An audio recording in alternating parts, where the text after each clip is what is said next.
Hey,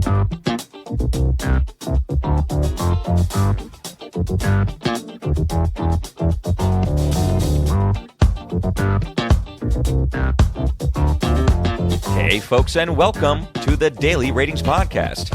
It's a show where each week we're going to be sitting down with Vincent Daly to get his thoughts on the latest movies he's been watching, both older films and new releases. And don't worry, there's no spoilers. Vince will give a brief review of the movie, share some thoughts, and of course, then rate the film. The daily ratings are always fair, honest, and most importantly, they're consistent. On today's show, Vince will be rating and reviewing. It is our 200th episode here, folks. So we are covering from 1963, High and Low by the legendary Akira Kurosawa. We're then covering 2003's Oldboy by Park Chan-wook, and then Spike Lee's Oldboy from 2013, and finally, newly released, now in theaters, Highest to Lowest, again, directed by Spike Lee. So what a show we've got here for you. 200. Let's get Vin in the room, see what he has to say. Stay tuned and enjoy the show.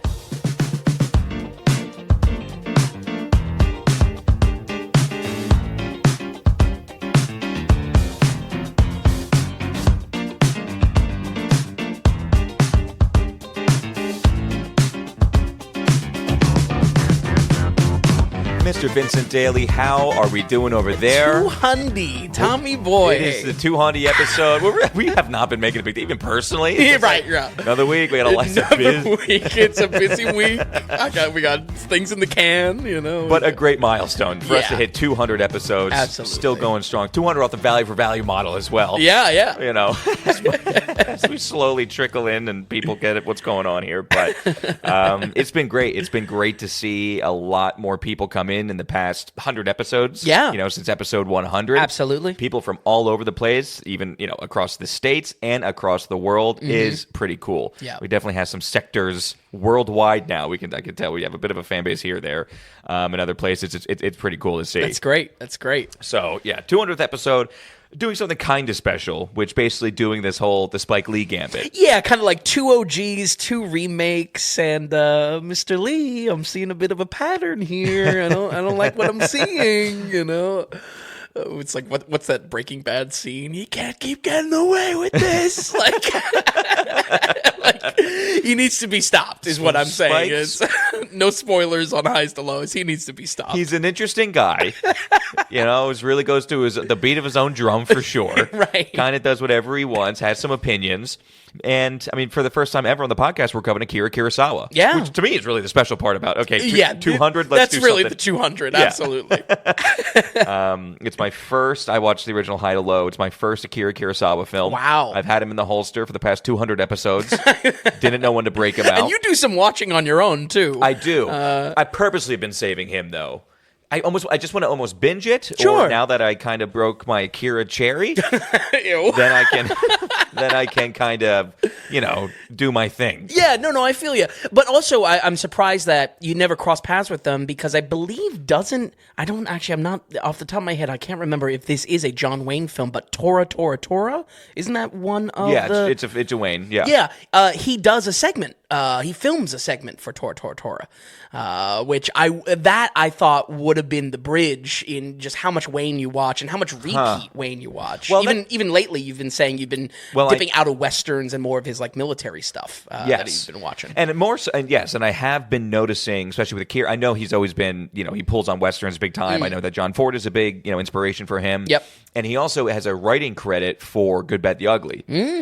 So he also, and I think it's actually credited. It's not uncredited. Interesting. Wow. So, you know, I know he's got something, that genre is near and dear to him. There's cross-pollination a little bit there. Right. You know, there's some overlap. Tora, though, I've not watched that one. I mean, I know of it. Definitely. Yeah, it's just a weird name, honestly. It stands out when you come across that movie. Yeah, and that is on my Wayne list to go through. It's a hit or miss. You know, watching the military non-Western ones, or just normal films too. Right. But anyway, let's run up with an episode. We'll talk about Duke. Talk about Duke on another episode. Duke's in the past. No, this was a great idea. This was your idea for this film, and I'm glad that we were able to see Highest to Lowest because it was very limited release. Yeah. We went pretty far to go see it. And I got nervous, so I bought the tickets 2 weeks in advance just to find that two theaters close to us ended up showing this movie. Yeah. But it was a good time. Yeah, it was a good time. I mean, I don't have too many notes on the theater experience itself, but it was like a great day. Us driving out to the middle of nowhere. We were early, got a couple drinks. A great theater. 10 minutes of previews versus 30, which was, really cool. We both shot each other a look like immediately. This is how they do it here? Wow. Surrounded by cornfields in an airport. Where is this movie? Pretty much. But yeah, as far as like the episode concept, it was just spotting that, there's a little bit of a pattern forming here. I mean, granted, more than 10 years apart for both of these remakes on Spike Lee's part, but there's just something that both of these core movies, I feel like, should have recorded audio on the website, on the podcast, because they are well known movies that people care about. And I'll say Oldboy 03 was a doozy to review. It was you spent some time on it. I kind of wasn't expecting it at all this week. I've obviously seen the movie before. Oh, you have? Yeah, it's just like I think it was just I was too much in my head of just like it was never rated before, where I don't know, the last couple episodes I've had the guardrails of just like, all right, I've rated this before. I can kind of do whatever you can really take it easy. Exactly. Just sit down with your review. That was honestly high and low as well, but like high and low, boy, I was locked in. Yeah. I thought I was going to get some chores done. No, I was sitting my ass down. Good. No folding laundry at High and Low. I couldn't wait. I was so excited to see High and Low. Yeah. And you gave the good suggestion too, and I was kind of thinking of it watching highest to lowest first and then High and Low. Yep. Totally Actually, well, I could have gone either way. It definitely could have gone either way. I think maybe I'd be harder on highest to lowest. Yeah, that's exactly right. But other aspects would maybe stand out as Spike doing his own thing. I think the most disappointing, and maybe no spoilers here, is Oldboy 2013. The most disappointing because it doesn't even feel like a Spike Lee movie. It feels like a studio copycat wannabe. Oh, is that right? Dude, he does. I mean, he's got some of his bangers, and then he comes out with Inside Man. Oh, yeah. Great movie. Also with Denzel. Yeah. He does it. He mixes it up sometimes. Absolutely. I was surprised by some things with Highest to Lowest, I have to say. Yeah. But me watching High and Low afterwards, I was able to sit there and be like, oh, I can see what Spike was doing. I can see what he was going for. Sure. If I watched High and Low first, and then while watching Highest to Lowest, it would be more so, why is he doing that? Or why isn't he doing this? Right. It would be some of that. My teeth would be out a little bit more. Everything but a thriller, as it should be. But we'll get into that. You want to take this? We'll do Old Boys first, and then high and lows. Yeah, I'd like to pair the Old Boys, if anything, just for the Old Boys, because I mean it's a doozy of a story. There's an odd thread of not vengeance, but not knowing who's holding a grudge against you between all four of these this week. Okay, that's good. It's kind of a loose theme. Yeah, I mean, it is only two movies that we're covering technically, right, but yeah, it's only two stories. But Old Boy, I mean, it's its own beast, so we might as well kind of start with that. Okay, well, let's jump back to 2003. The director here is Park Chan-wook, who we have not covered before either, correct? Yeah, no, honestly, I haven't gotten to a lot of his stuff, even though he's like a Bong Joon-ho as far as like pivotal figures in Korean directing. Right, South Korean director. Okay. Yep. So, Old Boy, original title, Oldboy. It is, I swear, that's what it is. That is what it is. Yeah. That's the manga title as well, yeah. Okay, well, you just hinted at something, then this was a manga, which I didn't know. Yep. But get into this right away. I did not get a chance to see this, and my curiosity is high. Oh, okay. So, probably for the best. I was actually while watching this, I went through a lot of emotions. One of those key emotions was, God, I don't know what Tom is going to think You're about sweating this. bullets a little bit. Yeah. This was like when you surprised me with Time Bandits not too long ago. Oh yeah, that was. You also way back. This is going back to last October. You surprised me when we covered Tetsuo the Iron Man. I was like, oh no, like that's not a Tom movie at all. It wasn't at all. I think it got a flip-flop, in fact. I more so watched that for you. Yes. Just to get a reaction. Sometimes I'll just do it, Yeah, I want to get a reaction out of Vin on this one. Little wrench in the works. What did I actually see recently that surprised you with? Well, Time Bandits for sure. I mean, Naked Gun, I think. Oh yeah. I think, yeah. Right? Yeah, it was the one I was like, surprised. I forget which one that was. It was Naked Gun. And then you wound up hating it. Yeah. Oh, boy. Another flip-flop. Okay. Old Boy. Park Chan-wook. Just set up the film. Tell us what the hell's happening here. Yes. And then, let's just get into it. Well, that setup is going to be tough, and I want to start with some real talk around Oldboy. This is a pretty beloved movie belonging to that first wave of Korean films to bridge over to the West thanks to streaming services like Netflix. I feel like Oldboy, specifically on Netflix, got a breath of life into it when it was first coming around. And obviously, it's a 2003 film, so a little bit of a revival there. And that's how I originally saw it. It's something that we've even commented on when discussing other directors like Bong Joon-ho, that streaming services were so important to finding these gems in the rough, but also like gems to why Korean film is worth paying attention to today, 20 years later from having like its boom in the 2000s. Yeah, I would say, Asian-inspired things in general. You look at, we covered The Raid recently, which was 2011, which is Thai, correct? I think Indonesian, but yeah. Indonesian, right. Yeah. But just the fact that we were able to get this wealth of Asian material that we never really got before. And would never give a shot. Even if I researched it and whatnot, it'd go on the list, and we know how big the list is. Because there's so many titles. Yeah, I will say, I think there's a reason why Bollywood hasn't hit yet in the States, because just the sheer amount of material is insane. Absolutely. But in fact, we should make a U.S. Bollywood streaming service. I think we could make some money on that. I'm surprised to hear this $4.99 a month. From you, most of all. You hate musicals. Bollywoods are all musicals. It would be tough. I'm not saying I would watch a lot of them, but I would be... You're not the target demographic. I would be the business back end of it, absolutely. All for the cash. Anyway, sorry.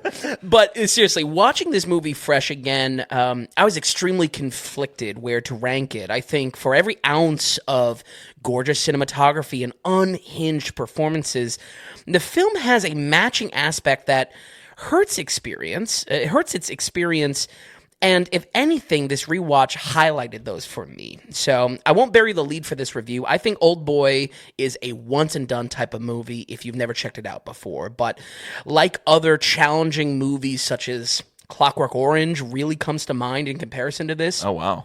It might be just one of a kind, and I think for that one of a kind aspect, you're going to appreciate it the most only at that first watch. This is directed by Park Chan-wook, who's not really a name, like I said, as big as the heavy hitters like Bong Joon-ho in the space, but is still a pivotal director in the landscape of Korean films exploding on the scene in the 2000s. Both this and Spike Lee's remake loosely adapt the Japanese manga by the same name that was released in 1996. Wook actually considers this to be a part of an unofficial trilogy called the Vengeance Saga, which includes Sympathy for Mr. Vengeance in 2002, Oldboy in 2003, and lastly, Lady Vengeance in 2005. I've not seen either of those either. Okay. So, spiritual successors or straight, like, we pick up storylines? No, definitely in, like, how we talked about recently, that's just, like, in the theme of something. Yeah, It's their own kind of like unofficial... we talked about with Time Bandits. Yeah. Unofficial trilogy, yeah, sure. The unofficial trilogy there. So, like I said already, though, Oldboy is one of a kind and is self-described as a dark comedy, but like many Korean films, it's hard to pin down a single genre. From my perspective... I'd call this a doozy of a absurdist conspiracy revenge action thriller, but with so many buzzwords, I wouldn't blame you if that just kind of confuses things more. We open our story with Choi Min-sik, a drunk, delinquent blabbermouth who is mysteriously abducted, only to be thrown in a nightmarish prison designed to peel back his sanity. Isolated under increasingly strange conditions, he spends an unthinkable 14 years spiraling in misery, only to find strength in the goal of seeing his daughter again and to seriously f*** up whoever is behind this cruel and unusual torture. Enduring hypnotic suggestions and frequent sedation, Choi is suddenly released into the world, continuing to be manipulated and set up for God knows why. He may have been a loose cannon before, but now he is outright insane. This unusual punishment pushing him to the fringe of society and having no clue how to survive in it after the time jump. The only thing driving him forward is vengeance. I want to start with talking about our lead guy, Choi Min-sik. I think I'm pronouncing that correctly. Absolutely. Sure. We'll roll with the bunches here. But it will unfortunately be kind of the matchup of Spike Lee's remake, lead performances, and where Josh Brolin, great actor, exciting to see him in such a bold role, really falls short of just like the side-by-side comparison of like the insane performance. He's like crushing from Troy. it. Oh, the yeah. Korean guy. I mean, it's one of a kind. The genre here is one of a kind. The story is one of a kind. The performance, most of all, is one of a kind. Okay, well. Straight up, Choi is a madman. If you are interested in unhinged performances or actors pushing boundaries, as crazy as the plot of this film is, Choi's acting exceeds that madness every second he is on screen. This man does not stop. I mean, he is on fire the whole runtime. You want to talk about insanity? He is lapping the insanity of this plot 3 times over with this performance. I mean, it is unreal what he brings to now, this. so he needs to bring in, so he's doing drunk, he's got to be crazy drunk guy. For the first part. Right, and then he needs to be John Wick for the second part. A little John Wick, but also John Wick if he's like certifiably insane? Like mental break several times over, and continues to break further as the movie goes on. Okay. And he just brings like, I mean, chaotic is the word. Chaotic doesn't come close. I mean, it's true chaos. What he's able to bring to this character, how unpredictable it is, how, again, first time watching this, you're kind of wowed with it. Second time could almost add to a frustration with the movie as well. Oh, because it's so much. Yeah, it's so much. It's so excessive. Well, I almost was kind of waiting for certain scenes to be over because it was like just as painful or skin crawling for how wild he gets. You just want to come up for air once in a while. I wonder, chaos could be a subgenre we could start. Yeah, maybe. The film is just chaos. True chaos. Out of the many things that are just impossibly strange about this mystery, Choi, again, just laps that several times in selling a character that is psychologically damaged because of his insane manipulation, this psychotic manipulation he's put under. And like I said, it's more than uncomfortable to watch at times, but it's nerve-wracking to experience a protagonist this chaotic, and just the countless scenes that will have your jaw on the floor single-handedly because of his acting. I mean, that is your skin in the game to check this out if you've not seen Oldboy before. Okay. And also come, side by side with a fair warning, as well. If Oldboy has a reputation for anything, though, it is a handful of action scenes that are both brutal and stunning to look at. The essential scene from this movie is a hallway one-take where Choi fights through countless thugs with nothing more than a hammer.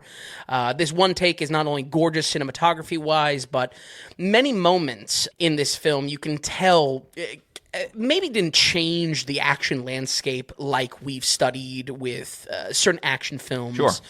John Wick comes to mind, of course. The Raid, I mean, yeah. Yeah, absolutely, The Raid.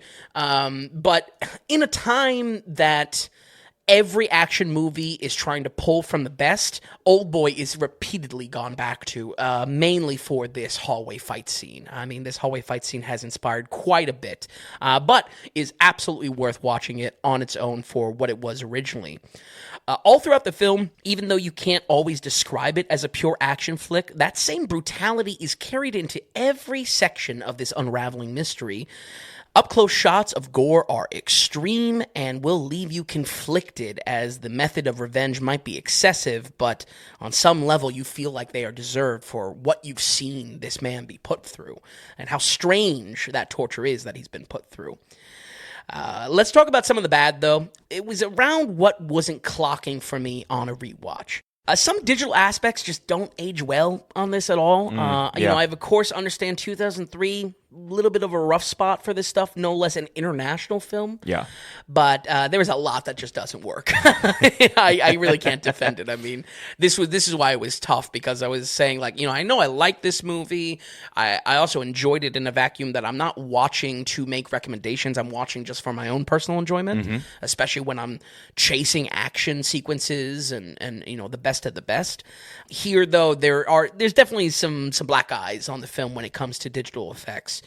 There's one shot in the beginning that uses a CGI arm. Not the end of the world, but mostly what I'm talking about here is an excess use of digital transitions that at best feels like they're canned Windows Movie Maker edits. It really ages it, yeah. Yeah, and at worst, it feels like it's something out of Tim and Eric or something like that. It's like silly, like how some of the swipes are.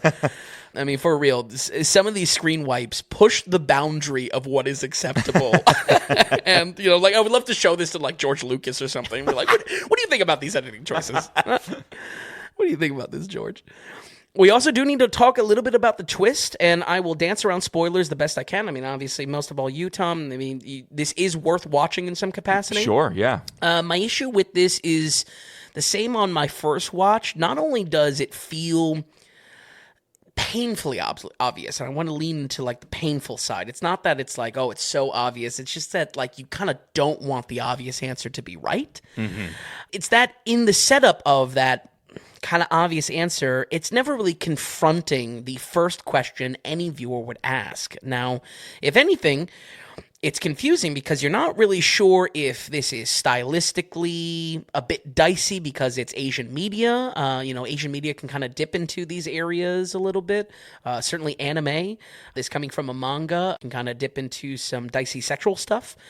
Even if that dread is intended by the twist, by the director, by the story, it was just an awkward pill to swallow on this. And it's not change. I mean, it is the story. It is the same arc that we get in the 2013 remake from Spike Lee. So I feel like the challenge for me is I was saying, I don't know if I dig Oldboy's like core story like I used to for this reason. It was like almost like fundamentally I was kind of pushing away from Oldboy as a whole. You just get distaste. Yeah, exactly. Just bad taste in your mouth. Just like, I don't know if I needed that. Yeah, exactly. I didn't know if I needed it on the rewatch. Yes. I didn't know if I needed it on the remake as well. Without a doubt, though, I think this is the hardest movie I've had to give a rating to all year, and maybe even 2 years running. Wow. This was a tough one. And again, I was kind of hoping it was scored already on the site. I wanted the the training wheels on this. The cinematography, the fluid genre, and most of all, our insane lead performance are all reasons why this could easily be in the 80s. But on this rewatch, the age 2000 aesthetic, some distraction production and editing decisions, and again, the dicey unfolding of the mystery made me question who, or more importantly, how I would recommend this film. For now, though, I'll leave it there because we have a whole nother movie that is largely a beat-for-beat remake. We're going to go ahead and give Oldboy 2003 a 71. Oh, okay, 71%. I mean, what it sounds like is if you at all ever crave action, right? Yeah. This is good. Like you would say, watch this before you go and watch Havoc, which just came out. Oh, yeah. Right? Absolutely. Right, exactly. Absolutely. And I don't know, what else would you blend this through? Because this is almost like an acid trip in an ugly way. Yeah, and then absolutely. a bunch of action. There's films. There's definitely don't watch it tripping. I mean, that's a bad time. But I would say maybe even above the action, if you're a fan of finding, just like unhinged performances, just performances that the actor is clearly like pushing themselves and maybe to the detriment of their like health even at some times. That's Choi in this. This is really like one of a kind for his role. Right. Choi goes on to obviously have a whole career. This is not by any means his first acting performance. Another one I'll recommend if you're enjoying his performance is another Korean film called I Saw the Devil. Phenomenal. Like really like an excellent film that we should revisit sometime when talking about more Korean works. Okay, I like that. So Oldboy 2003 with a 71%. I just want to touch on the cinematographer because you're saying that some of the cinematography does look really nice and gorgeous in this, I think you said. So Chung Hoon Chung. It's actually kind of has a name in Hollywood now. Oh, okay. Interesting. And so he's done things like the Uncharted movie, which is not great, but a big movie. Yeah, true. And then a big break. And not Edward, who's your boy? Funny guy. Funny guy. Coming out with The Running Man. Oh, Edgar Wright. Edgar Wright.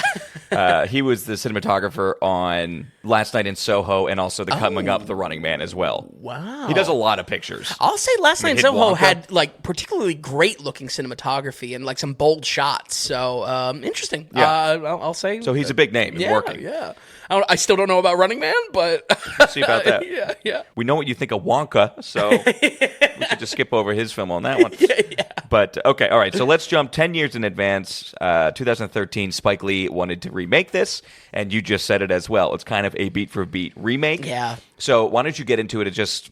I don't know what is different about it, and most importantly, it sounds like really how does just the U.S. version compare to the Korean version? Yeah.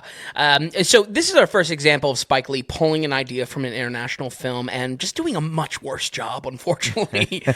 However, if you look into the backstory behind this, not only was an adaptation being pushed by multiple studios after the success of Oldboy in 2003, Spike Lee originally had a much stronger vision that fell victim to severe re-edits, cutting the film from 2 hours and 20 minutes down to a frustrating hour and 44. There's definitely a little bit of a hack job going on here from the studio perspective, and that's where I say, I mean, this isn't great to represent Spike Lee's films. This is also kind of not his fault and kind of not his film in a way. Definitely kind of they're just plugging him in here. He's not able to infuse his personality or anything like that. I can assume that that's just the studio needing to sanitize it. Yeah. Right? It being just way too crazy. They want to sand this down, and, I'll say it. Maybe it deserves some sanding down for more mass appeal, but the results are the same. It was a box office bomb, so what's the point of, hacking it up to, create something that no one ever watched and no one had an interest in.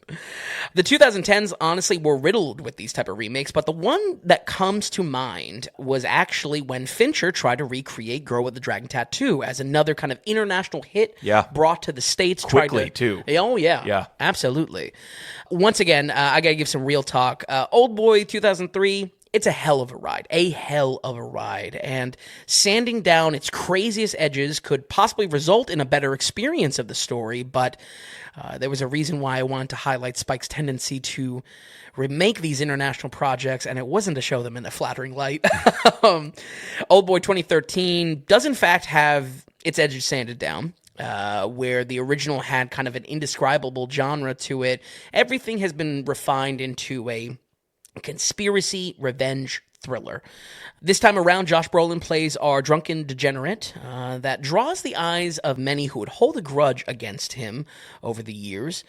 Abducted during one of his nights blackout drunk, Brolin is now held in a prison cell made to look like a hotel and put under psychological torture in more and more disturbing ways. Who could be possibly behind this? He is left to rot on that same question for 20 years. Once again, only staying alive to be reunited with his daughter and to tear apart whoever is behind this cruel and unusual punishment. On the eve of breaking out of his cell, he is intentionally released into the modern world only to be manipulated further, even if he comes closer to tearing apart the mystery. I would say, sadly, and like I talked about with the performance of the last review, I think the main highlight of the original Oldboy, Choi Min-sik's performance, is the film's low light here. Josh Brolin just giving a confusing performance. This is out of his comfort zone. It's not particularly a successful, he's not able to experiment on screen. Maybe that's a victim of the re-edits.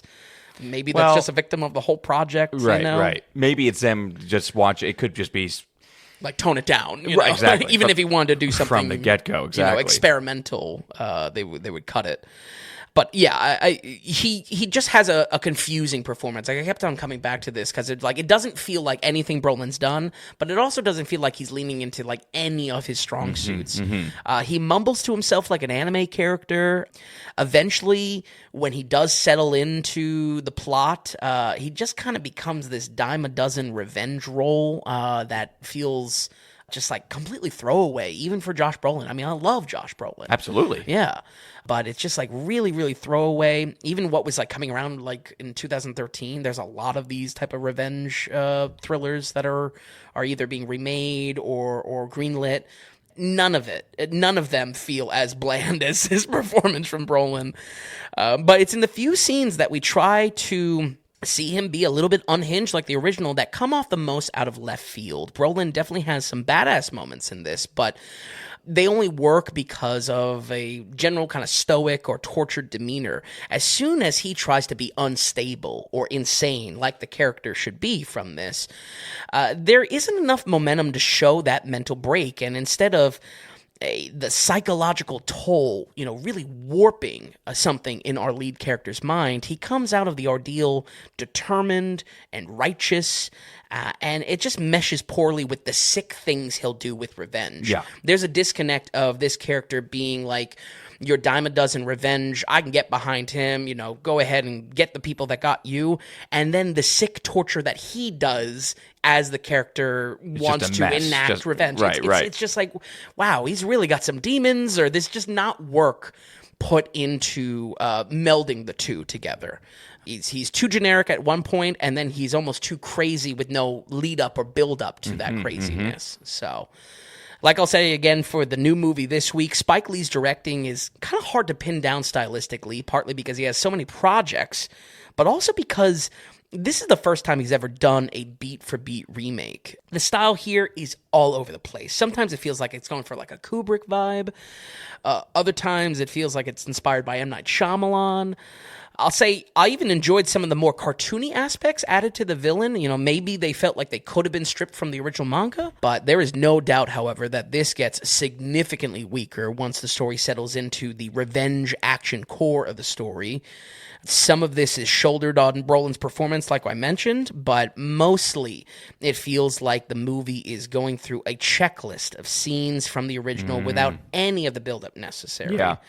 Apparently, one of the biggest cuts in this re-edits was the iconic hallway fight. That they just really? Completely chopped it up. It's not a one take at all.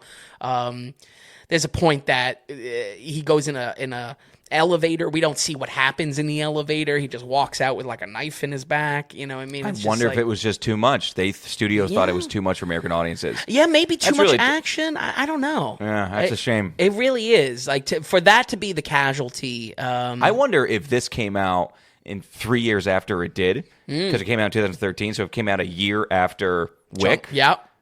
I bet a lot of that would have just stayed in. Yeah, exactly. Yeah. They would have been like, oh, this is a great action scene. They're going to love this. I know. And that's where it's like, it's kind of sad. I wasn't really enjoying shitting on this movie because it's been reported that Spike and Brolin were both like upset with this process. This was like taken away from them. So here, the scenes, they just come and go. And that's even if you're not comparing it to the original. So this is a tough one to give a score to. And I want to go back to my example just a bit ago with the remake of Girl with the Dragon Tattoo. On that episode, that was a while ago. That was like first special, second special, something like that. Yeah. On that episode, I said that you could really see the two films as interchangeable. So they got pretty close scores. The OG getting a 75, that remake getting a 72. And I really do believe that. I mean, like, if like the language barrier or really anything is a turnoff for you, just watch the remake. That's good enough. It gets you that story. And story-wise, with Oldboy, I do kind of have the same gut feeling. Once again, sanding down its most awkward elements for mass appeal. Not that it really helped anything in the box office, but, there is something there that I feel like could be a more accessible version of the story for mass audiences. But the quality of filmmaking, it couldn't be more different. The issue is clearly in this trying, and I really mean trying to be a remake too much, often plunging into scenes beat for beat and lacking any identity from our director. Like with any studio hack job, I can only hope that the original cut had more of Spike Lee's DNA in it, but this might as well not be a movie at all, honestly. We're going to go ahead and give Oldboy 2013 a 51. Oh, okay. Boom, right there. Serious puddle. A 20%, yeah, a puddle. Serious puddle. We had this recently with that, again, foreign film, then being remade to American, with Speak No Evil. Oh, yes, So good call. You gave the OG an 81, you gave the remake a 62. Again, almost a 20-point difference. Yeah, and a great example, because same thing, they find something that's really electric internationally, and they're like, all right, let's bring this to the States. And again, trying to do beat for beat. Wow, okay. Right in a soft puddle. I don't know. It's basically, if you want to see this story, absolutely don't touch 2013 and jump to 03. Yeah. At that point, don't even let subtitles get in your way. I would say where this possibly lands in a recommendation is that if you watch the original and it's like something you have to turn off, and you're still somehow curious. For no one. Yeah. Unless you're doing a massive spike, a deep dive. You're right. Then you have to watch it. Yeah. And if you're in a Brolin thing and watching his career get started. Yeah, sure. Yeah. But okay, 51% for the American Oldboy.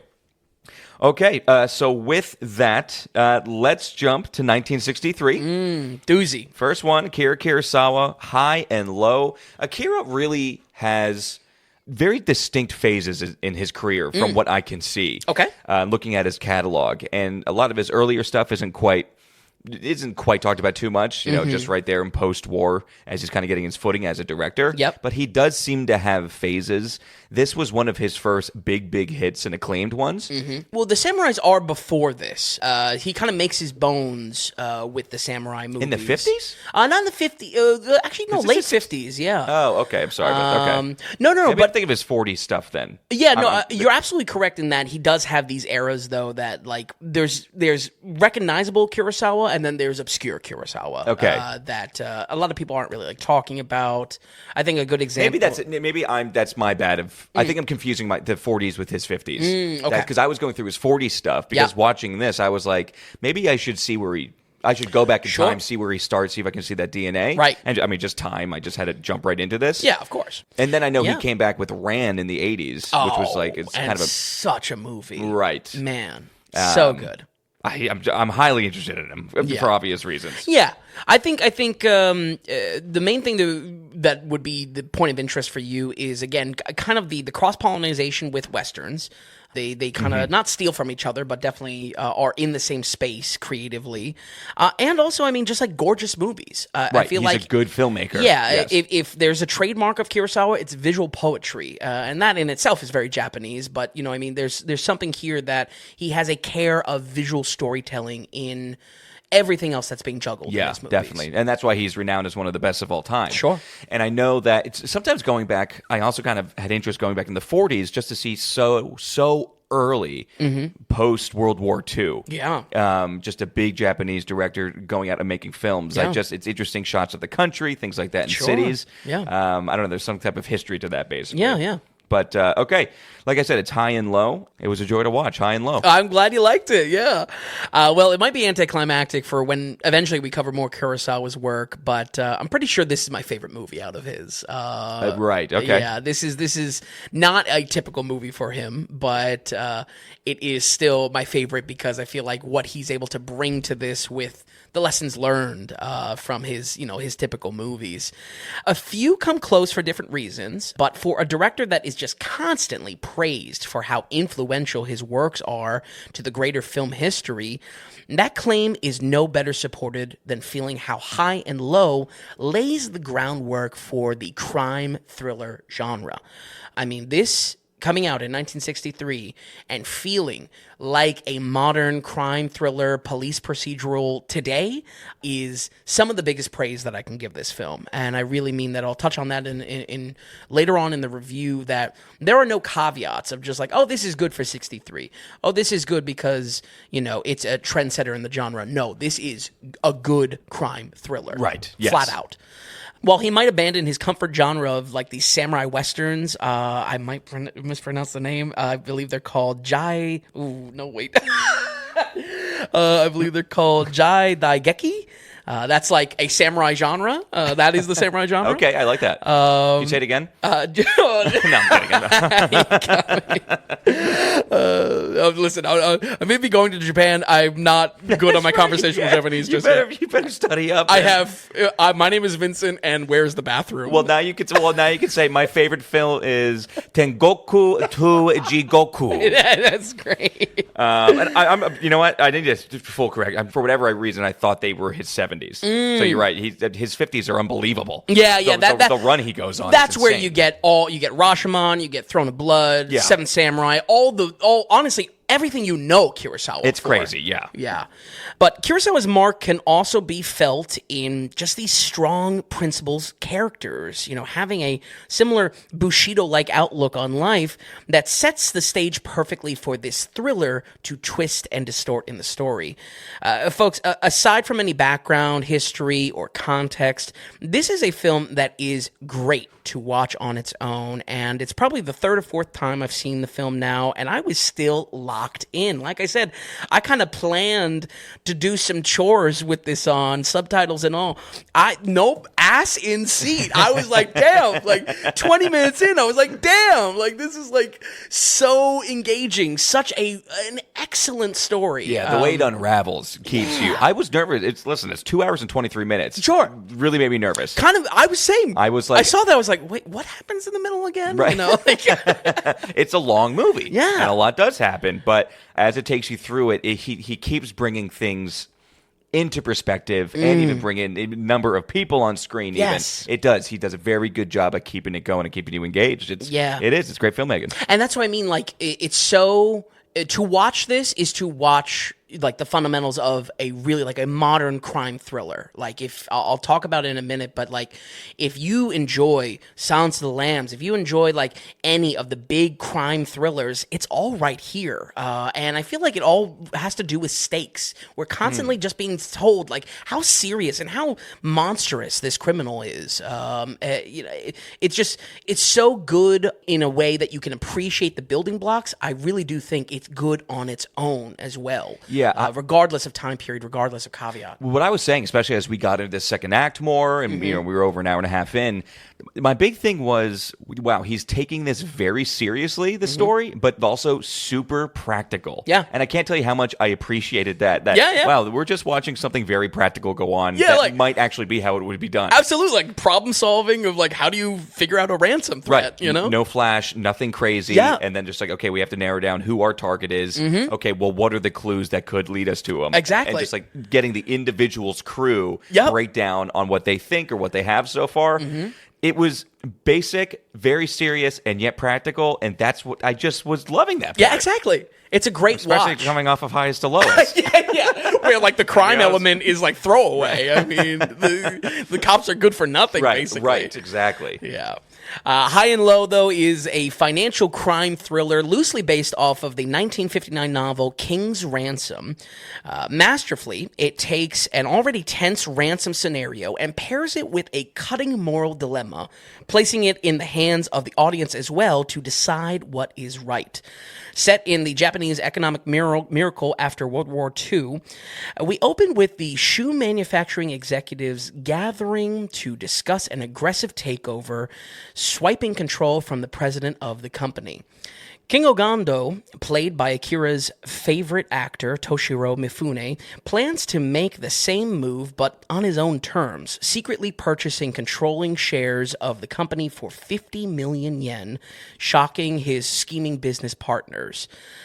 On the eve of his financial checkmate, though, his young son goes missing, and in his place, a calculated ransom for 30 million yen is delivered by an ominous phone call, with plenty of suspicion already in place as to who might be behind it. In his penthouse high above the town, this request is met with initial terror, but complicates itself when they realize the wrong kid is stolen. Wrong kid died. I could have not hear that. Belonging to... Apologize. Yeah, sorry for the... There's a few listeners who get that joke. Oh, you be careful now, you hear? Before you go and say something you're going to regret for the rest of your days. Like what? Like the wrong kid died? Oh, no! Wrong kid died. Yeah, sorry for the walk hard reference within High and Low. But the wrong kid is stolen, belonging to his chauffeur instead.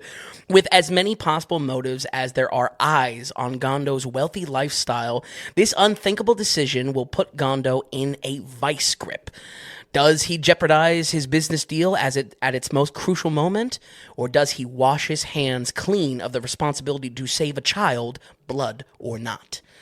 On this rewatch, I think what impressed me the most, though, out of everything, was just how quick the opening 20 minutes are. It's just like precisely setting up the stakes of this kidnapping plot. You know, you grasp the gravity of the situation, of everything from why is the money so important to Gondo, who might have an axe to grind against him, and especially how the ethical conflict twists the knife with no clear answer.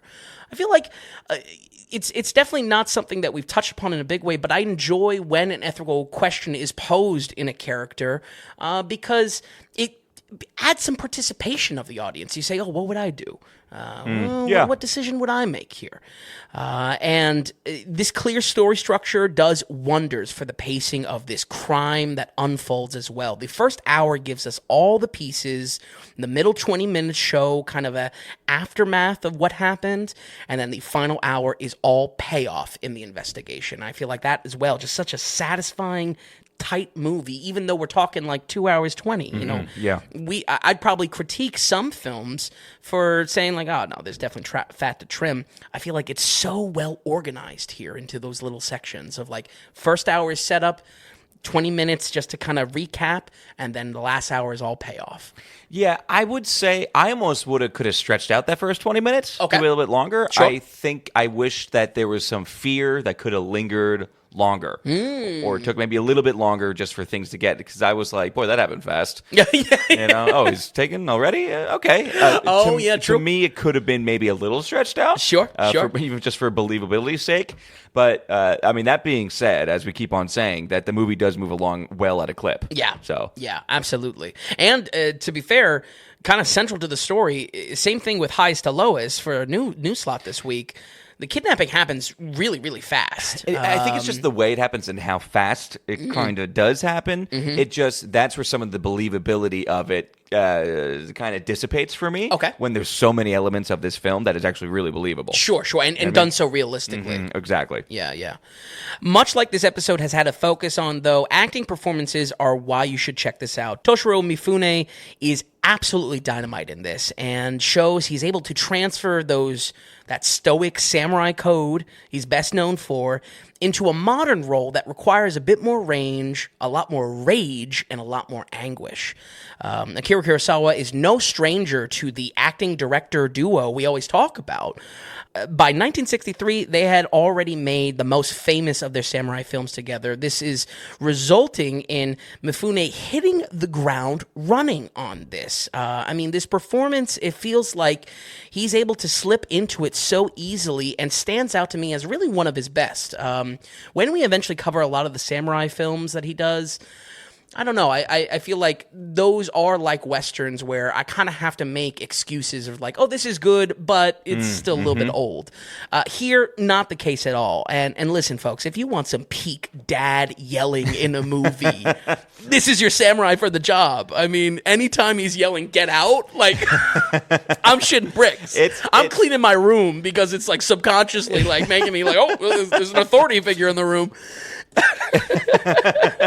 I mean, he's great. I'm glad that this is my first one watching it almost. Yeah. Because I don't have exposure to him otherwise. Sure. Now, but with this being the first one with him. And yeah, no, he's absolutely great to follow as far as the main guy goes. Really, really good. Yeah.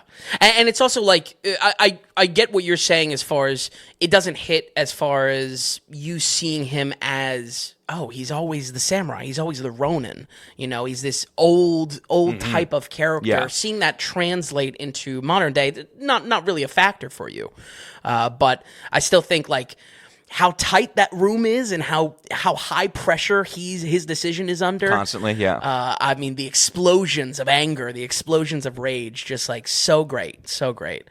I also love our detective character, Inspector Tokuhara. Yes. Tokara.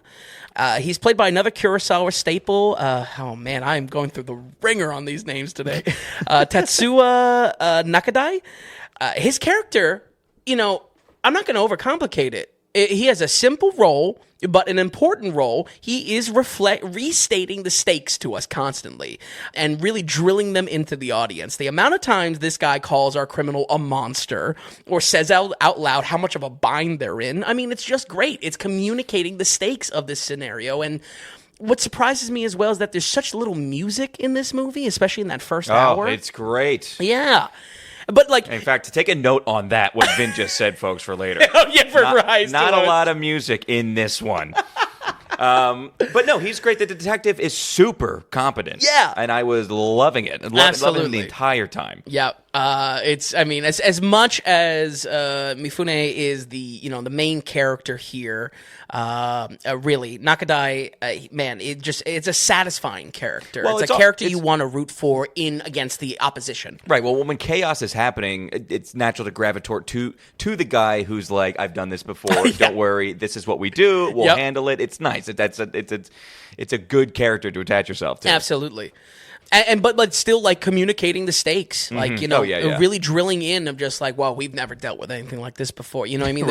There's something to it there. Let's get down to it, though. When I scored this as a must-watch on the website, it was all for how setting works. This was my appreciation of this film is all in the setting, how it purposely amps up the thriller. So I want to talk about 3 aspects that stand out to me, because honestly, I could talk all day about this movie. First, just the visual and symbolic divide of Gondo's home being a high on the hill, and this kidnapping coming from the endless homes that live below. It's just a complete masterstroke. Anytime you look out that window, you are met with a sea of light staring back at you into his private life. Mm-hmm. There is a voyeurism there. There is a unsettlingness. When they're looking for answers, they go to that window. We're locked in that room for basically the whole first hour of the movie. And you go to that window and you're like, you have no idea where to begin. That is the overwhelmingness that they're going up against, and it's just classic Kurosawa creating that visual poetry, which, as we cover more of his films, without a doubt, his trademark as a director. His staging is it blocking? The way he's positioning his characters in the room is like, it just. There are things that even if you're not always into the nitty-gritty of the filmmaking and everything like that, there are specialty things in here that you can just tell, this is why this guy is known as being good. Yes. And it stands out, and it's fantastic. Yeah. There's just things that you pick up on that are, even if you may not process it as like, he's doing this here or he's doing that here, it's how you experience the story. Mm-hmm. It's how it relays it. And I can see building blocks from John Ford to him, even just watching this one film. John Ford to him to Spielberg, to be honest about it. True. Spielberg is very known and just always is phenomenal at staging and blocking a film. Yes. Or a staging and blocking kind of a scene, Yeah. And also, that makes perfect sense because Spielberg is a student of the past. Massively, yeah. He learns his ways from, previous directors. Obviously he's always been very successful with that. My second piece around the setting is I've always felt this time period in Japan in the 60s is just fundamentally scarier for a phone ransom kidnapping to be taking place. You know what I mean? Oh, yeah. It's kind of what you said around, like, the police investigating side. It's like, I don't know if they're really, using every trick in the book, but it always feels like the case is always on the edge of collapsing. There's really, like, you have wiretapping and, they take note of, like, the sequence on bills and whatnot. It is the crumbs of breadcrumbs. Yeah, it's like real detective work. Right, and that was why it's a blast to see. Yeah. The time period in this really makes it cool. Exactly.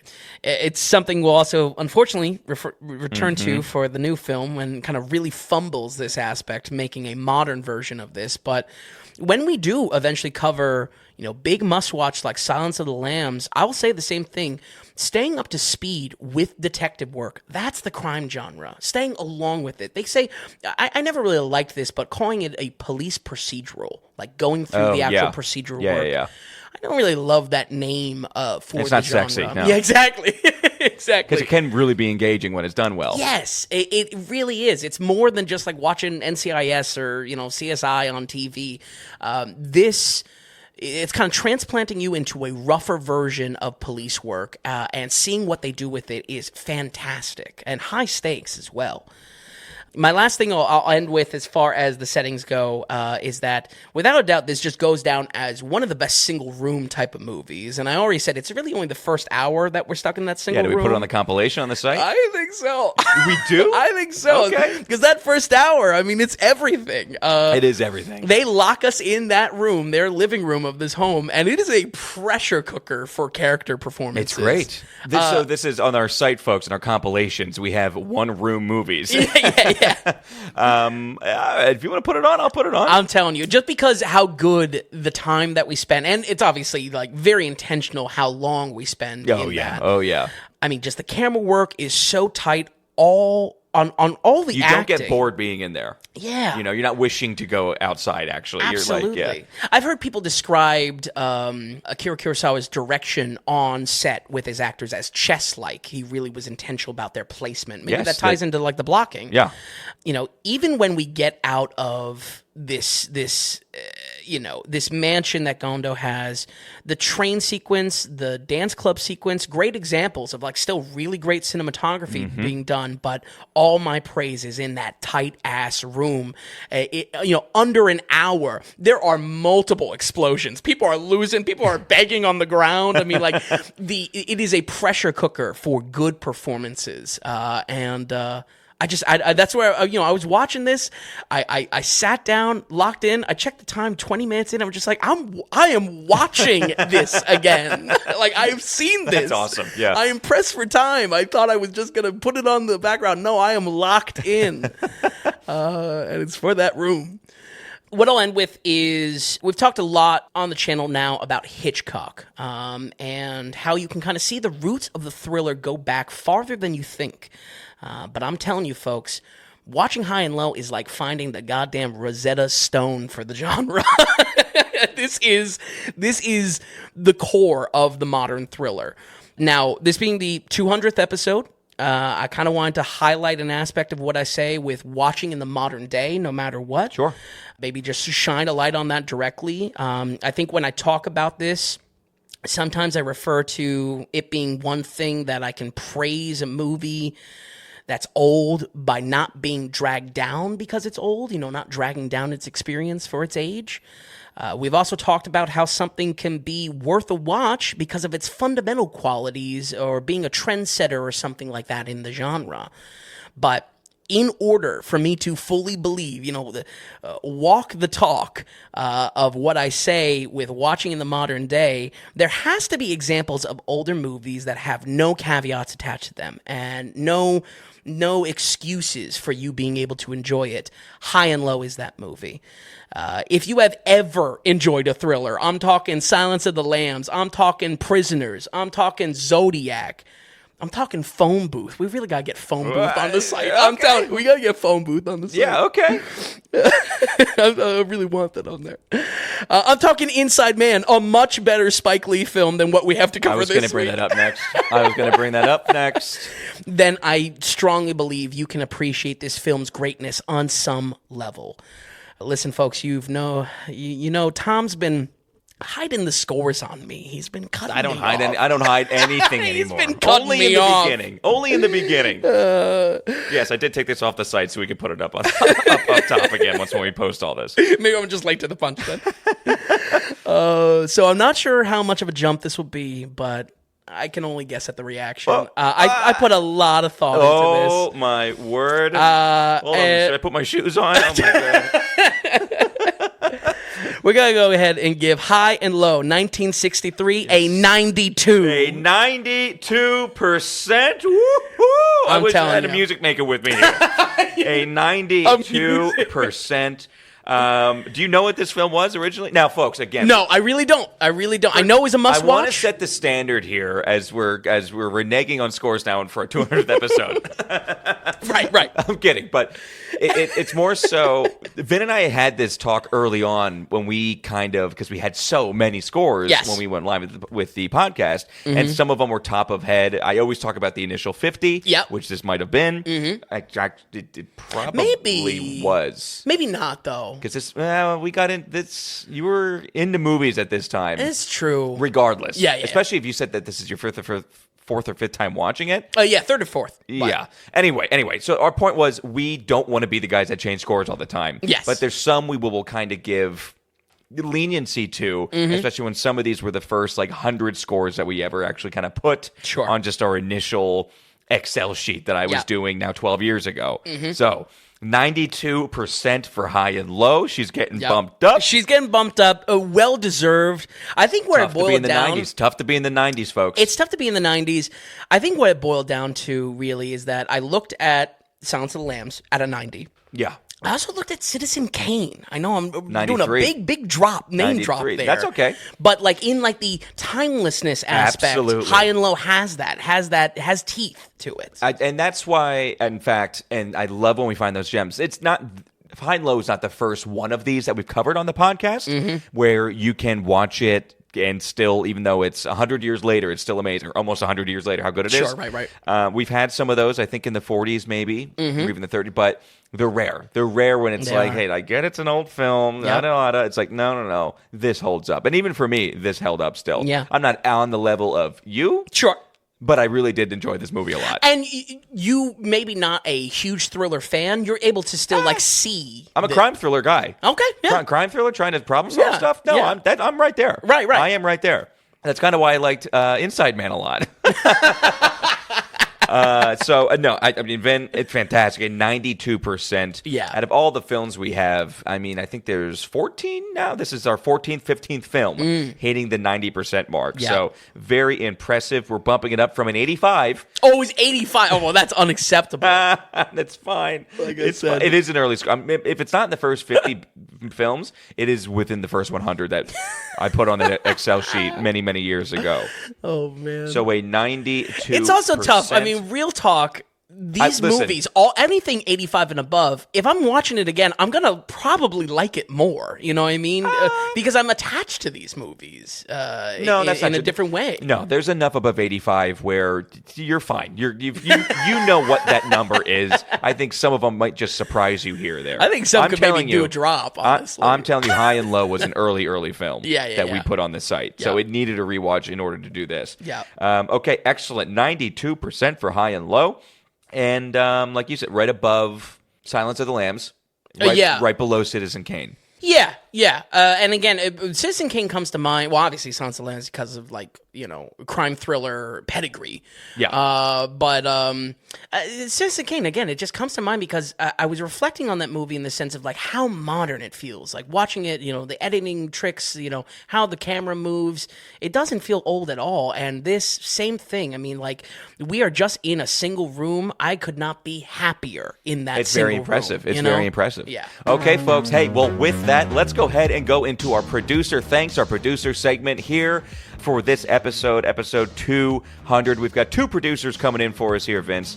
So we've got, for our co-executive producer, we have the monthly donation coming in from Joel. Oh, that's great. Giving us $3.93, which is fantastic. Yep. And we have producer Sean coming in with the Space Odyssey donation. Oh, wow. With the gentleman's handshake, the PayPal cover charge, but it's 21 and change, essentially. Yeah. Which is awesome. So we want to thank Joel, Sean. Thank you so much for producing episode 200. We thank you so much. And Sean did write a producer note in. Okay, excellent.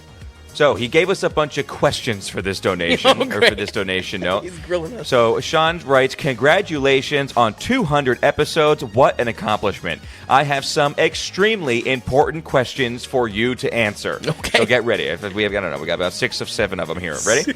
Okay. If there was only one movie you would want to watch in 3D, what would it be? Wow. It's a tough one. This is the tough question because we hate 3D so much. You want to go first? Yeah, I really don't like 3D. I don't know if I have anything, honestly, that could be. I'm trying to go silly. Like, what would be a silly one? But I do have one good 3D. Like 40, I've got answers.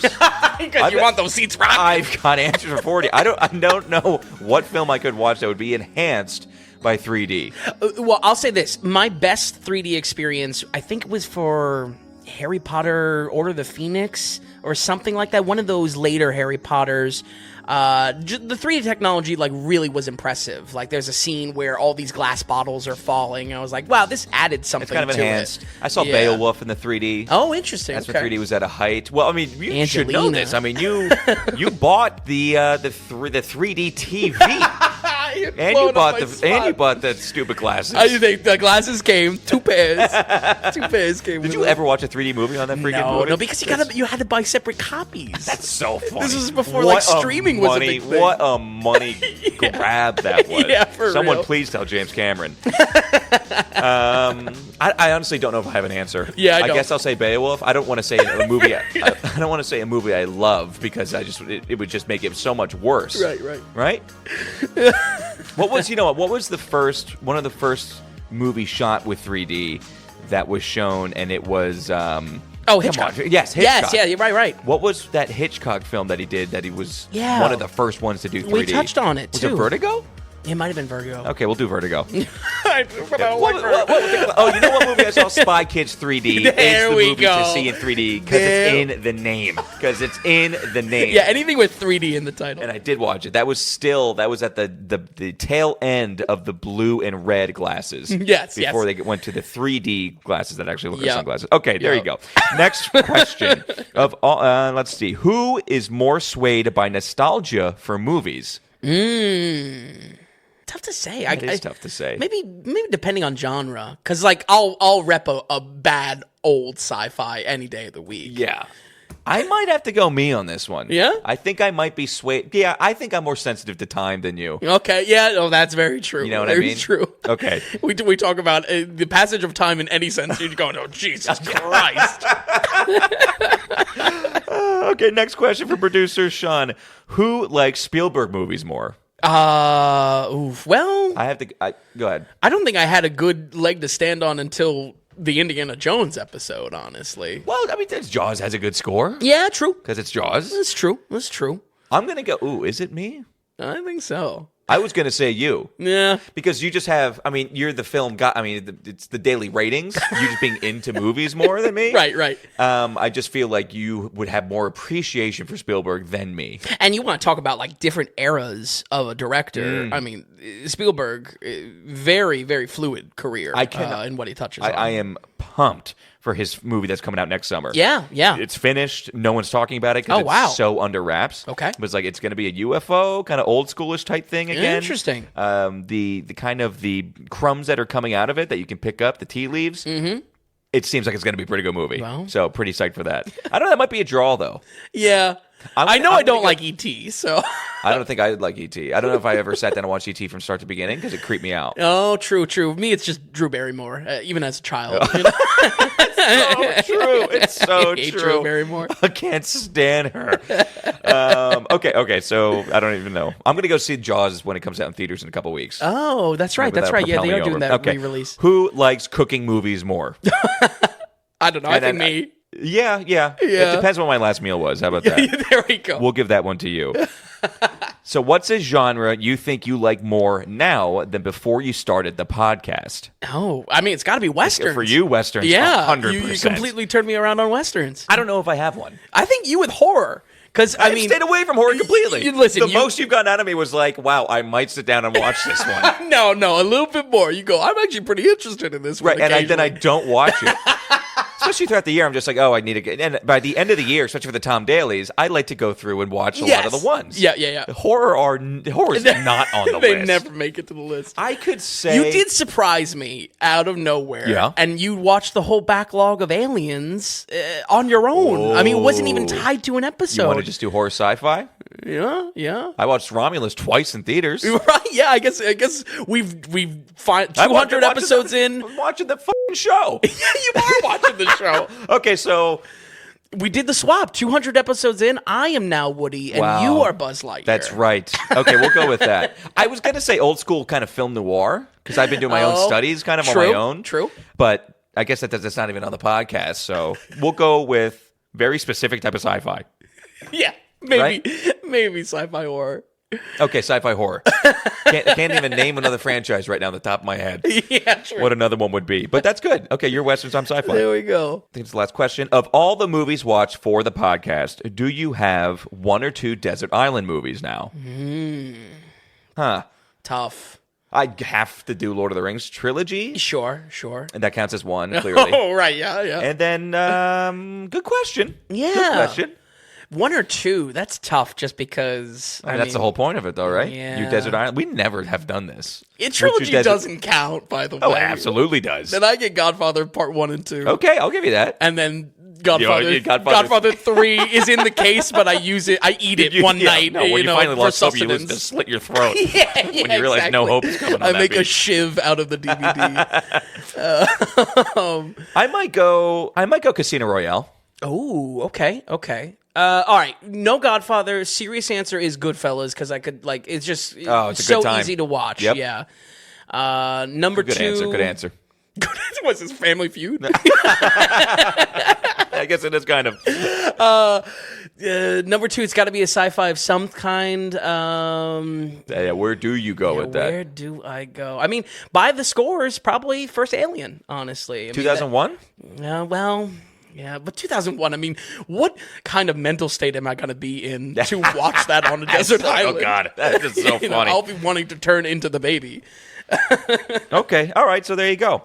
And there we go. I think that answered the question. All right, producer Sean, thanks for your questions. No, that was fun. Yeah. No, thank you so much for being your executive producer of episode 200. Joel, another shout out to you, man. We really appreciate the monthly donations coming in. Yeah, if you want to write something in, I mean, as always, in the same Q&A, anything, we'll gladly read it. So, folks, basically, again, this is our producer segment where we thank our producers. The daily ratings here, we are completely listener supported. We are producer supported. You won't have any advertising here. You won't have any pay structures or pay tiers or pay walls on the site or anything with the podcast. It's not pay to play. We don't have special zones where you have to give us a certain amount of money to get more content from us. Everything that Vin and I do, everything we put out there, we put it out there for everybody. But if you're enjoying it, if you're using the website, if you're stopping by the podcast once in a while or every week, we look at that as value in your pocket. Can you send us value back in our pocket? It's the value for value model. That's how we're doing it here, and that's how we want to continue to do it. As I said, at 200 episodes in, it's great to see more and more people finding us and staying around. Clearly, just based on the numbers, I always say this is a slow gain in numbers. I mean, and it is slow, but it's great to see. It's great to see the movement. It's great to see people engaged with it and enjoying it. Coming back week after week. It's awesome. Vin and I, we didn't start from Vin didn't have a 15-year career in movies and they already had a fan base and then we started a podcast. We are starting from a listenership of 0. So to see where we've come, it's very exciting, but it's also very encouraging. And it's encouraging because everyone who seems to be enjoying themselves. But again, we are doing this technically for free because we're not getting any ad money or anything like that. No paywalls on the site. So if you are enjoying it, if you're finding what we're doing here valuable, could you send us some value back? It's through your monetary support. So you can go to thedailyratings.com, head to the donations tab, and everything is right there laid out for you on the donations page. We do have some set donations, like for instance, Sean gave a Space Odyssey donation for Vin, which is $20.01. But there's the big value for value button there. And it's whatever amount of value that you have or you want to give or whatever value you're really getting. Everyone's on their own finances. Everyone's week to week is always different. That's why we're doing it this way. So again, if you're enjoying what we've got going on here, please, if you could support us and donate into the show. It's thedailyratings.com. Head to the donations tab. And hey, along with that donation, send in a producer note. This could be questions, comments, critiques. Like Sean, ask us anything. Add to a conversation. Start a conversation. You want to shit on us? You want to praise us? It doesn't matter. If you're producing the show, we want to bring you into the fold. We want to bring you into the conversation because that's what being a producer is all about. So please send us your producer note. You can email us that at tom.vin@thedailyratings.com. That's our email. So we thank you all so much. Thank you for our 2 producers for episode 200. And if you want to be an executive producer for episode 201 next Thursday, just stop on by thedailyratings.com and go to the donations tab. All right, Vin, with that, we went from high and low to highest to lowest. Yeah. So all together, went to the theater, Had a good time at the theater. Yeah, honestly, great movie watching experience. But... You go ahead and get into the film. And we will take this one back and forth, boy. Boy, howdy, will we. Yeah. Well, Spike Lee, he's a director with some big hits over the years, but also has so much volume in his catalog of projects, it's hard to find what's really truly great sometime. I think a classic example of this is right in the late 80s where you get his masterpiece, Do the Right Thing, surrounded by 4 other films that look very similar in scope, but don't really hit anywhere as hard as Do the Right Thing. I don't hope that these copycat remakes make a new era for him. The 2 movies this week are really a perfect example of how that style is hard to pin down. And unfortunately, as we see with older auteur directors as of late, big swings like this aren't a great sign of quality, sometimes even feeling like desperation to hold on. Unlike Oldboy, however, not only does this have the seal of approval from the original family from Kurosawa Productions, it's also a lot closer to a reimagining rather than a remake. So yes, that's very good. Yeah, there's off the bat, I was a lot happier than just in the comparison to Oldboy that, initially I thought this was a good thing. An updated setting to this ransom thriller could come with an intense modern edge, shifting aspects of the story to the record industry in New York. Could let the film kind of exist side by side, these, companion pieces almost. And knowing how much a beat-for-beat remake Oldboy was, maybe we could see a genuine Spike Lee joint in all its glory. Well, for better or worse, we got all of that. Highest to lowest is the same financial crime thriller story Under the Hood, but in execution is more obsessed with feeling like a motivational and empowering film in a way that distracts from the plot's core theming, being a thriller. Denzel Washington plays David King, a self-made record executive for Stackin' Hits Records.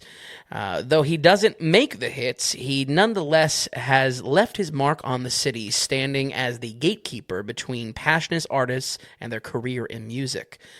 Barely able to come up for air, as he'll say multiple times in this movie. There's a lot of Denzel-isms here. Yes, there are. I feel like they just let the camera roll and he's just like being Denzel, which is great. I didn't hate it. Exactly. No, that was good. Yeah.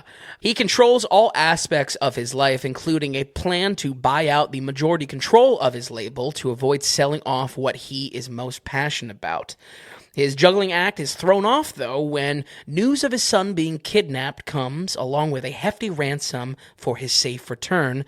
But when everyone realizes the wrong boy was kidnapped, specifically the son of his driver, played by Jeffrey Wright instead, the answers whether or not to pay the ransom suddenly isn't so clear-cut. A staggering $17.5 million in Swiss banknotes is the demand on the line. Once a no-brainer when it was his own kid, now twists the knife on if he would do it for another.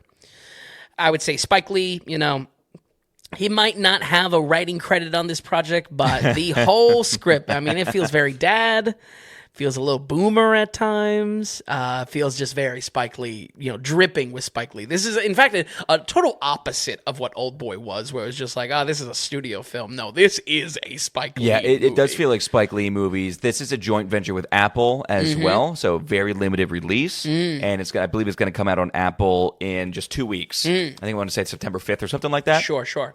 There's something about it that feels streaming quality to me. Oh, yeah. And almost from the get-go, and that bummed me out. When we're talking high and low, Spike Lee, he loves Akira Kurosawa. Yep. I thought we were going to get a little bit of something that really felt like a love piece. Sure. Something that really he's been wanting to do for a while or something like that. Yeah, maybe his whole career even. And not that it does kind of feel rushed. It just, it does kind of seem on the cheaper end.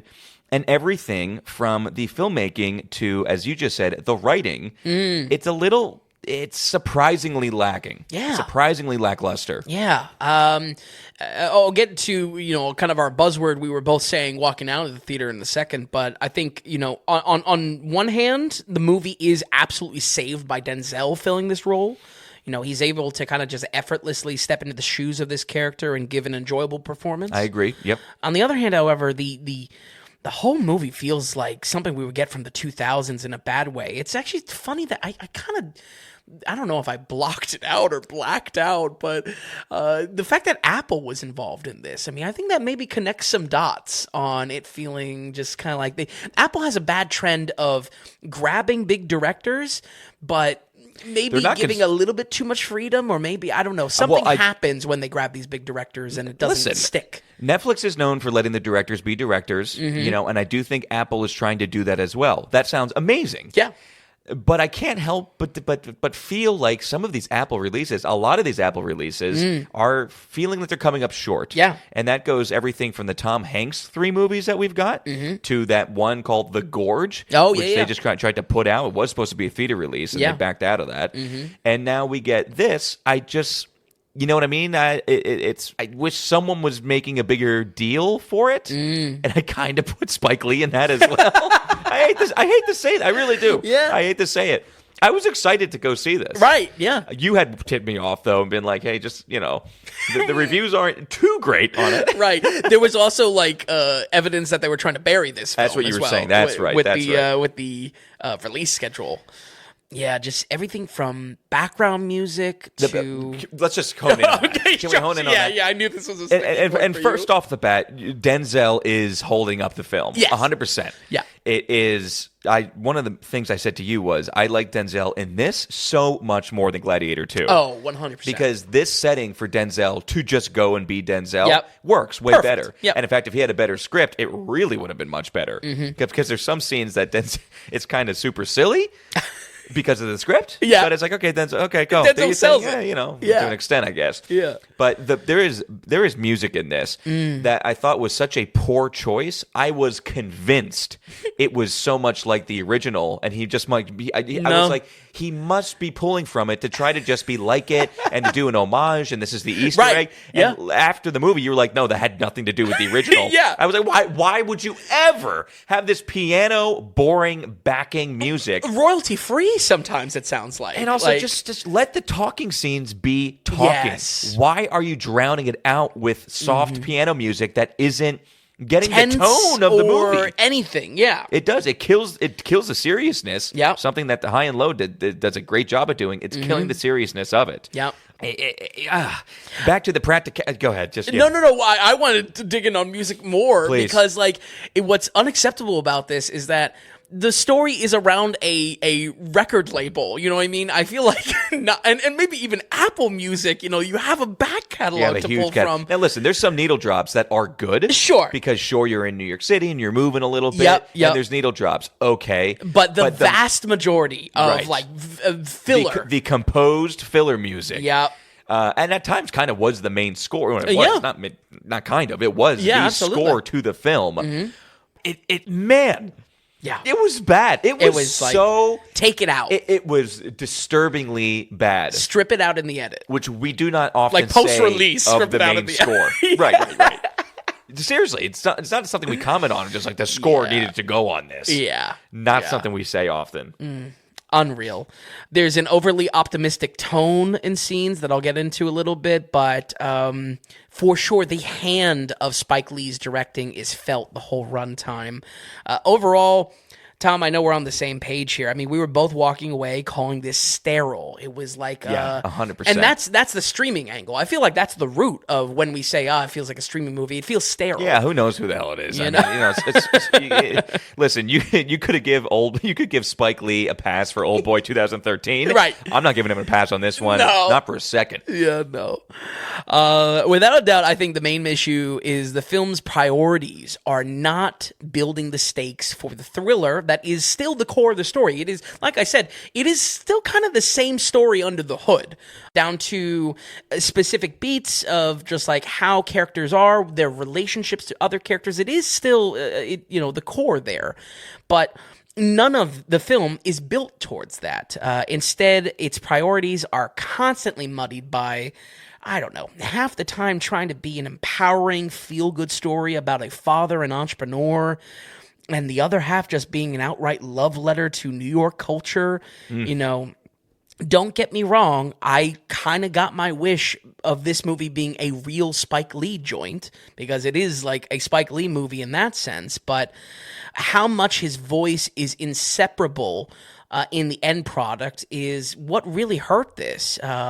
When not a single aspect, and I mean that, not a single aspect of that builds up where this story and thriller is destined to go, maybe it was the wrong project to infuse your Spike Lee qualities in, you know? Maybe you don't make it that personal of a film. I mean, and that's what's like, it's tough. Like, I watched Oldboy, I was like, I need something a little bit more personality. This has way too much personality, you know? This needs to tone it down and, like, just hit the beats of the story, and more importantly, not shoot itself in the foot where these choices are sacrificing the stakes of a thriller. It is a thriller at the end of the day. It's supposed to be a thriller. Right. Now, the big thing that I said on the car ride home was I really wanted to see the cops more. I wanted to see the more procedural and competency from the cops. Yeah. And we get neither. We don't get the competency of the cops, and we don't get many cops doing cop things to try to figure out this in these special units of ransom and things like that. So when I watched the original High and Low, I was like, where was this? Yeah, right. I was like, so the original does have it. Yeah. The original has it. the larger share of the movie, too. The truly enjoyable part where it's like, I'm almost getting a pen and paper. Yeah. You know, pick up some trips.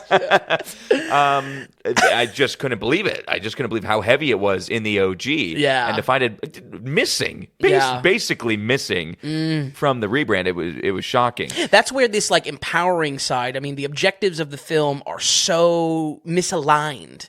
I feel like the goals of this film are, again, empowering Denzel's character as a father and an entrepreneur, and then nebulously just like, don't you love New York? you know what I mean? Don't you love the culture of New York? Yes. And it's all over the map. I will say, I mean, this film isn't even trying to be a thriller. I mean, it is trying to be, I mean, it's really just kind of trying to be a drama, specifically the drama between Denzel and Jeffrey Wright. Yes. Because what Denzel is fighting with himself on, and do I do this and do I not do this? Yep. That gets solved very quick in the original. Right. This one is actually the tense parts of the movie, for the most part, is that. Yep. For like 2/3 of the movie. For sure.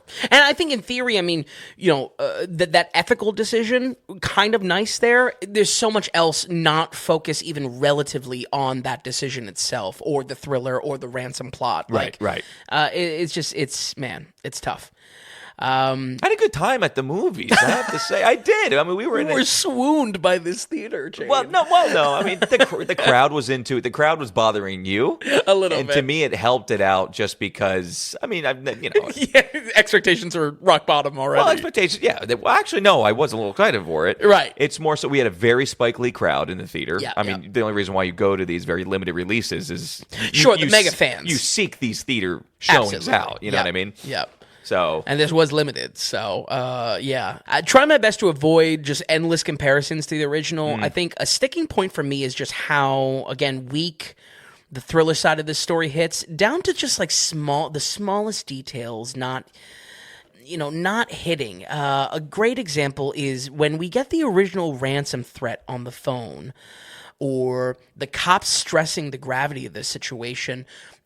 None of it has oomph. None of it has weight in the movie. Zero oomph. And that's where I'm kind of focusing this review of just like the priorities of this movie are way different. The priorities are kind of like whatever Spike wanted to do here. Which is weird. I just thought he would make better choices. Yeah, or just like don't remake it. I mean, what's the difference between try and triumph? A little oomph. a little oomph. I like that. You know? Where'd you get that? So, unfortunately, Modern Family. Yeah, nice. You sparked it in me with a little lump, though. Yeah, I mean, the prospect of a modern update to this story was something I hoped to have a lot more substance, but it's extremely limited. You know, changing King's line of business to a record label gives the opportunity to include a lot of celebrity guest spots, mainly rappers A$AP Rocky and Ice Spice. But Don Lemon. Don Lemon, too. Yeah, there's a lot of celebrity guest spots here. Don Lemon. But anything revolving around updating the police investigation to be modern, or how online interaction maybe changes some of the implications of the story, is met with the same kind of old-timer mentality most of the runtime of this film played for laughs rather than amping stakes. I feel like anything that could have been... Yeah, which was super disappointing. ...surged towards like, damn, I really wonder what's going to happen, Right. was always played for laughs or played for something light or to play... to Denzel just being Denzel. Right. And it just wasn't selling it to us. Yeah. I mean, and listen, I will make comparisons all day long. I don't care. Just the original.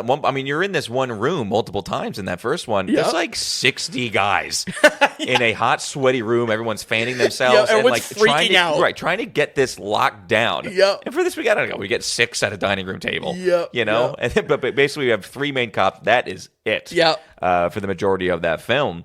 And it is. And then they use them almost as, I don't know, little silly ornaments. Yeah. That they can pluck on once in a while. Caricatures of what cops should be. Yeah. Just super bummer aspect to it. Yeah. New York as a setting, I would say, it takes a great opportunity to translate some of High and Low's central class theming. It's about, haves versus have-nots a little bit at the core. And just arguably makes a commercial for the city at times. I'm not kidding. I mean, like, this feels like... I've joked way back when we covered the latest Ghostbusters about, like, New York is a bikeable city. This is like another commercial for New York. This is a puff piece for Manhattan. It's ridiculous. It's super heavy on Yankee Stadium. Yeah, exactly. It's just like... I don't know. Even that felt lazy, considering that we're dealing with a guy living on a high rise in a penthouse, and he's in the he's in the music industry. Yep. I wanted to feel that bigness, the coolness of it, and again, it was just almost like, let's go around the city, let's get some good shots, some good drone shots, and all glory shots, all glamour shots of the city. That just wasn't even selling me too much on it. And I think where this hurts is that Manhattan's massive economic divide is once again a perfect fit for a modern retelling of this story, and at very least still puts King's family on display in a glass penthouse overlooking everything. Yeah.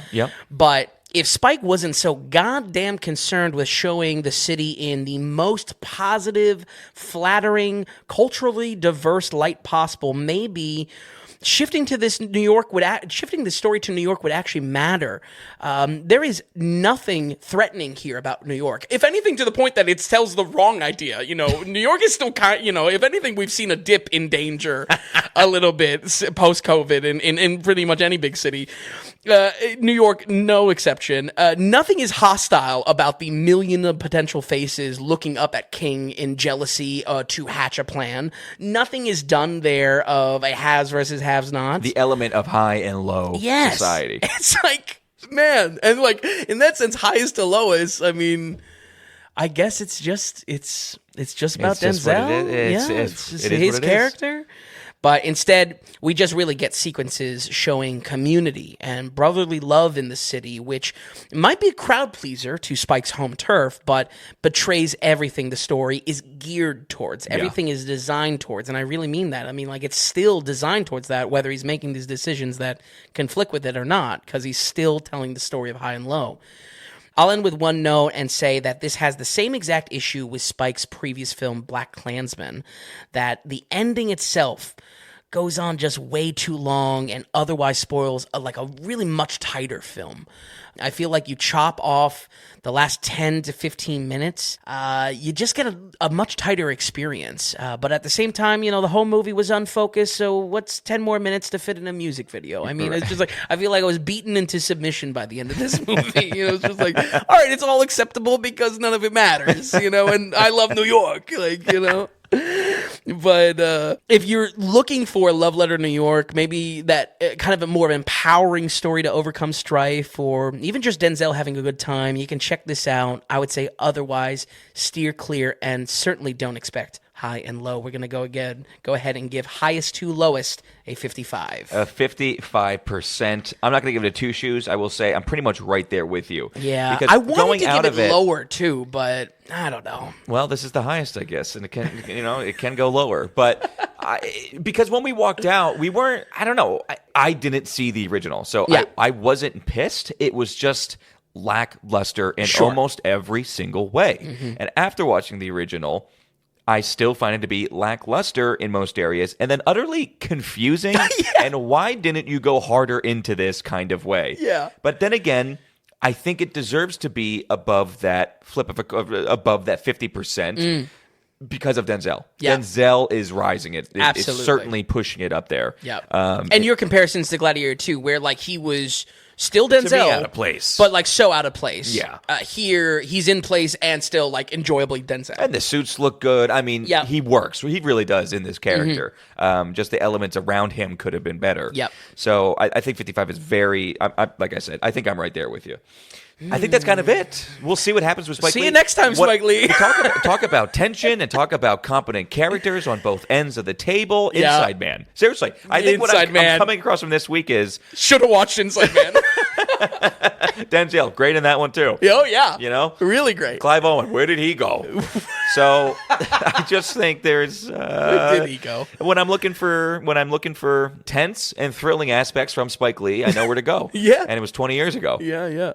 But, okay, all right. Yeah, so, I mean, listen, I don't know if he's going to, when's the next movie he's going to release. Hopefully we will have a chance to cover Spike Lee more, because I will say this was almost setting him up for failure a little bit intentionally, and I'm all right with that. But he does have good qualities. He deserves to have a name in the industry, and he does have a name in the industry. Oh, he does, and he will continue to make. Well, I think he has 3. It looks like 3 movies. Wow, in pre-production. He's got one episode not of a show in a miniseries.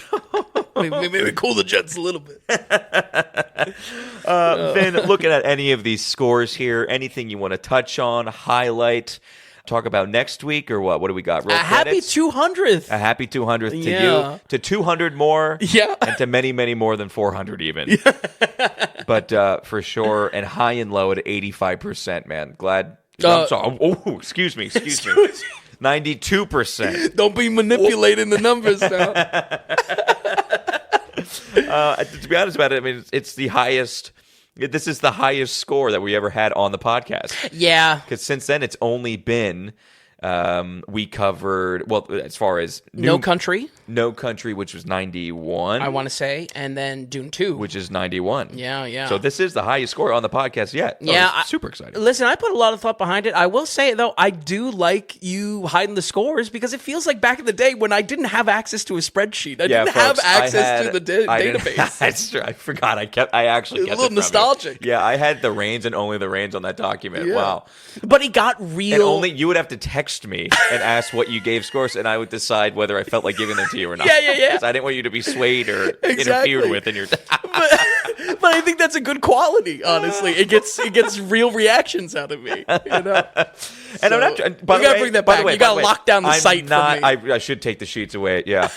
I'm not locking down... I'm not doing anything, by the way, folks. All I did was, because I take it when I know we're covering a film, high and low, I took it off the site, so when I repost it, it's fresh. in order with the rest of the films that came out for the episode. That's all. And you're like, oh, you took it down for me. He's hiding it. He's stealing the numbers. He's embezzling. Oh, man. Okay, folks. Well, we got Margaret Qualley coming up in the Coen brother also next week. Yeah. I'll let you know what we're covering on the new show that comes out Tuesday mornings. Other than that, another thanks to our producers for this episode. Vin, thank you for 200 great episodes. And like I said, to 200 more. To 200 more. Folks, we'll run it down one more time. We've got Oldboy from 03 with a 71%, Oldboy from 13 with a 51%. We've got that high and low with a 92%, and highest to lowest with a 50%. Just once again, a huge thanks for those of you who listen, whether you have been listening the entire time to those just listening for the first time here on episode 200. We greatly appreciate you. We greatly appreciate all you producers. And remember, we are listener, producer supported. Please do support us by going to thedailyratings.com. Head to the donations tab. We can't tell you how much it means to us. So here's to 200 more. It is very encouraging. It has been a blast to do this with Vin for this long, and it's also just been a blast to do it with you as well. So thank you all so much. Well, and we'll see you right here, back here on Thursday on the Daily Ratings Podcast.